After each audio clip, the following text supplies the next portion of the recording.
Hello friends, आज आपण इयत्ता 8वी विषय मराठी द्वितीय सत्र परीक्षेचा पेपर सोडवणार आहोत. हा पेपर तुम्ही वहीतही लिहून काढायचा आहे, कारण लिहिलेलं नेहमी लक्षात राहतं आणि लिहिल्यानंतर मोठ्याने वाचायचं देखील आहे तुम्ही. चला तर मग मुलांनो, प्रश्न पहिला पाहूया आपण. प्रश्न पहिला अ. पुढील उतारा वाचा आणि दिलेल्या सूचनांनुसार कृती करा. तुम्ही उतारा पूर्ण वाचायचा आहे. उतारा दिलेला आहे तुम्हाला. त्यातला पहिली कृती आहे आकलन कृती. एका शब्दात उत्तर लिहा. चोचीचा वरचा भाग मॅक्सिला म्हणतात त्याला. नाव नीट लक्षात ठेवा, मॅक्सिला. चोचीचा खालचा भाग मॅन्डिबल. कृती दुसरी, पक्ष्याचे निरीक्षण करताना बघितल्या जाणाऱ्या गोष्टी.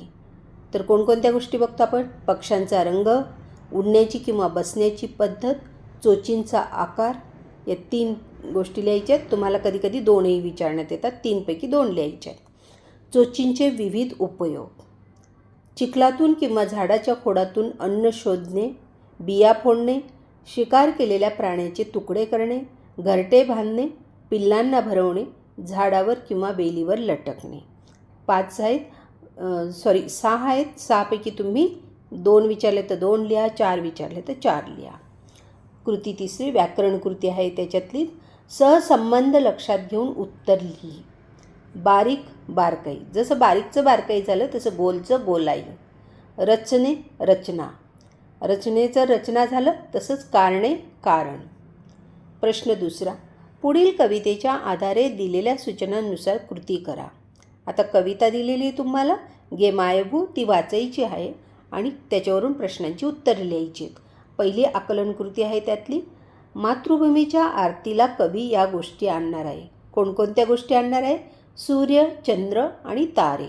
म्हणून 3ही चौकटीत तुम्ही लिहायचे. सूर्य, चंद्र, तारे. हे केव्हा घडते लिहा. कवीची ललाट रेषा प्रयाग काशी बनते. केव्हा बनते ते लिहायचे तुम्हाला. उत्तर, जेव्हा कवी मातृभूमीची पायधूळ मस्तकी लावतो तेव्हा कवीची ललाट रेषा प्रयाग काशी बनते. त्यातली व्याकरण कृती पाहता. लिंग ओळखा. दूध नपुसकलिंग, सूर्य पुल्लिंग. पुढचा प्रश्न आहे, कवी कुणाचे पांग फेडू इच्छितो? उत्तर, कवी मातृभूमीचे पांग फेडू इच्छितो. पुढचा प्रश्न, कवीच्या जन्माला कशामुळे अर्थ प्राप्त झाला? उत्तर, मातृभूमीमुळे कवीच्या जन्माला अर्थ प्राप्त झाला. कृती स्वमत लिहायचे.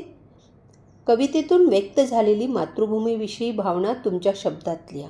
उत्तर, आपल्या जीवनात मातृभूमीला आई इतकेच महत्त्व आहे. आई जन्म देते तर मातृभूमी आपले भरण पोषण करीत असते. गे मायभू या कवितेत कवी मातृभूमीच्या आरतीला सूर्य, चंद्र, तारे यांना घेऊन येतो. तिच्या चरणी लीन होऊन तिचे पांग फेडायचे आहेत. कवी मातृभूमीला म्हणतो, तू माझी माता आहेस तर मी तुझे लहान मूल आहे. माझ्या शब्दांमध्ये तुझ्या पाहण्याची शक्ती येऊ दे. तुझी पायधूळ कपाळी लावली तर प्रयाग काशीचे पुण्य मला लाभते. तुझी गौरवगीते गाताना माझ्या भाषेत तुझ्या दुधाचा गोडवा येऊ दे. मातृभूमीविषयी कवीला असलेला नितांत आदर ओजस्वी शब्दातून प्रकट झाला आहे. आता विभाग तिसरा पाहूया, स्थूल वाचनावरचा. त्यातला प्रश्न तिसरा आहे, शब्दकोशांसंबंधी पुढील 2 मुद्द्यांपैकी एक मुद्दा लिहा. शब्दकोशाचा उपयोग. उत्तर, शब्दकोशामुळे नवनवीन शब्द कळतात. शब्दकोशामुळे आपली शब्दसंपदा वाढते. एकाच शब्दाला असलेल्या वेगवेगळ्या अर्थांच्या छटा लक्षात येतात. उदाहरणार्थ, पान या शब्दाचे वेगवेगळे अर्थ आहेत.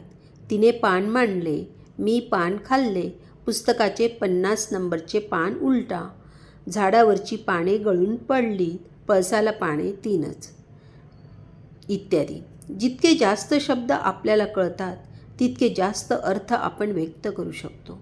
जास्त शब्द माहीत असल्यास कुणाशीही संवाद साधणे सोपे होते. जुन्या काळातील शब्द कळतात व त्यावरून त्या काळातील चालीरीती, रूढी, परंपरा याविषयी माहिती मिळते. असे अनेक उपयोग शब्दकोशाचे असतात. त्यातला पुढचा प्रश्न आहे, शब्दकोश पाहण्याची उद्दिष्टे. उत्तर, शब्दकोश पाहण्याची अनेक उद्दिष्टे आहेत. प्रत्येक शब्दाला एक विशिष्ट अर्थ असतो हे कळते.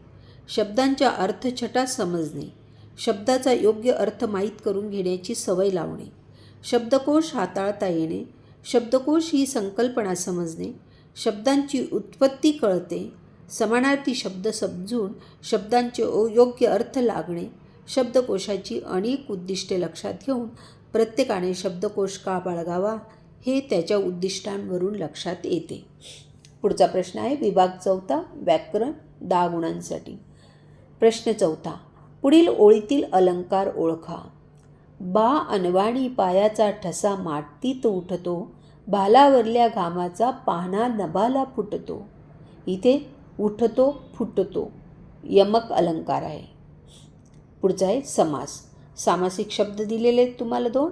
वारंवार त्याचा विग्रह करायचा आहे प्रत्येक वेळी, आणि हा अव्ययीभाव समास आहे. भाऊ बहीण, भाऊ आणि बहीण द्वंद्व समास. पुढचा प्रश्न आहे संधी करा. दुहू अधिक काळ दुष्काळ, निही अधिक अंतर निरंतर. पुढचा प्रश्न आहे गटात न बसणारा शब्द लिहा. ज्वारी, बाजरी, माती, गहू. माती हा शब्द इथे अलग शब्द आहे, म्हणजे वेगळा शब्द आहे. ज्वारी, बाजरी, गहू ही पिके आहेत. पाणी, जल, सोय, तोय. सोय हा शब्द वेगळा आहे, कारण पाणी, जल, तोय हे काय समानार्थी शब्द आहेत पाण्याचेच. अचूक अर्थ निवडा. आता तुम्हाला दिले उकल होणे या शब्दासाठी 3 अर्थ दिलेत. 3 पैकी योग्य अर्थ लिहायचा आहे. उकल होणे पहिला पर्याय दिला आहे आनंद होणे, कोडे सुटणे आणि छान वाटणे. तर उकल होणे उत्तर आहे कोडे सुटणे. विभाग 5 उपयोजित लेखन 16 गुणांसाठी आहे. त्यातला अ प्रश्न पाहूया.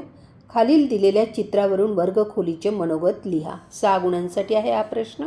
वर्गखोलीचे मनोगत. आज सर्व विद्यार्थी आल्यामुळे मला खूप आनंद झाला आहे. स्कूल चले हम असे म्हणत विद्यार्थी वर्गात आले. विज्ञानाचे शिक्षक तासाची घंटा वाजताच वर्गात आलेले पाहून मुलामुलींनी नम्रतेने त्यांना अभिवादन केले, तेव्हा मला खूप अभिमान वाटला. माझ्यासोबत राहून ही सर्व मुलं शिस्त व नैतिक मूल्य शिकून जेव्हा बाहेरच्या जगात वावरतात तेव्हा माझाही सहभाग आहे याची जाणीव होते.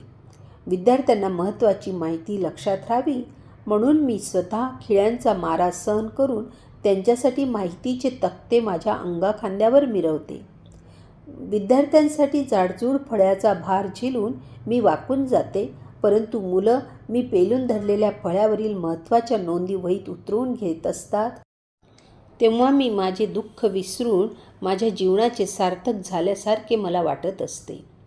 विद्यार्थ्यांना गरम होऊ नये म्हणून पंख्यांना माझ्या छतावर घट्टपणे धरून ठेवते, कारण देशाचे भविष्य ज्यांच्या हातात आहे त्यांच्यासाठी थोडेसे कष्ट मी घेतले तर तेवढीच माझी देशसेवा घडेल. संध्याकाळी 5 वाजता जेव्हा शाळा सुटल्याची घंटा वाजते तेव्हा मला खूप वाईट वाटते. दिवसभर विद्यार्थ्यांसोबत राहताना जो आनंद मिळतो तो आता मला एकटेपणाने दुसऱ्या दिवसापर्यंत घालवावा लागतो. शाळा सुटली, पाटी फुटली असे म्हणत मुलं घराच्या दिशेने धूम ठोकीत गेली आणि मी एकटीच राहिले.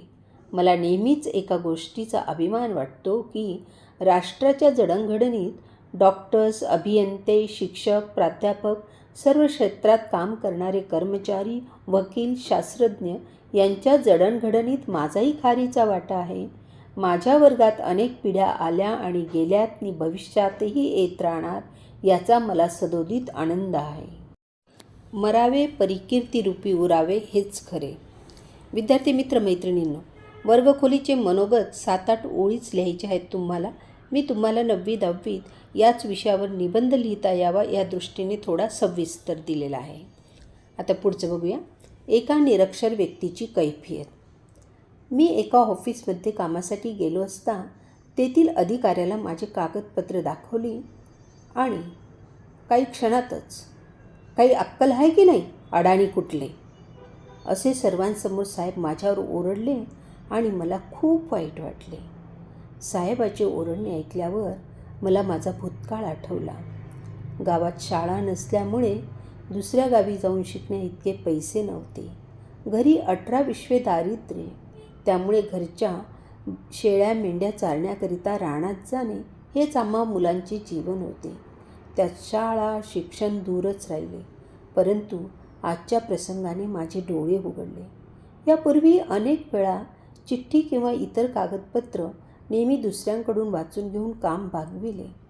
आज मात्र ठरवलं की पुन्हा कुणी अडाणी म्हणून माझी अवहेलना करू नये. त्याकरिता माझ्या नातवाकडून मी लिहायला वाचायला शिकेन.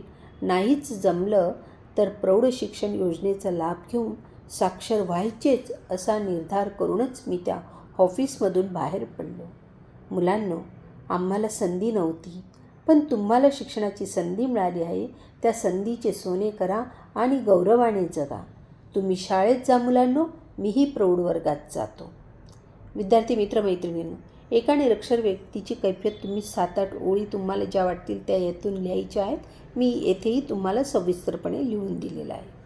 पुढचा प्रश्न बघूया. नदीच्या पाण्यात केरकचरा निर्माल्य टाकू नये अशी सूचना देणारा सूचना फलक तयार करा. तर पहिली सूचना आहे, निर्माल्य टाका मातीत पुरून नदीला मुक्त करा प्रदूषणापासून. दुसरं, केरकचरा निर्माल्य टाकू नका नदीत, प्रदूषणमुक्त होऊन सारे होतील आनंदित. विद्यार्थी मित्रमैत्रिणींनो, आजचा 50 गुणांचा पेपर आपण सोडवलेला आहे. तुम्हाला आजचा व्हिडिओ कसा वाटला ते कमेंट्स करून कळवा. व्हिडिओला लाईक अँड शेअर करा, सबस्क्राईब करा. डिस्क्रिप्शनमध्ये लिंक दिली आहे इतर व्हिडिओंची, तीही अवश्य पहा. पुन्हा भेटूया एका नवीन व्हिडिओसह. धन्यवाद.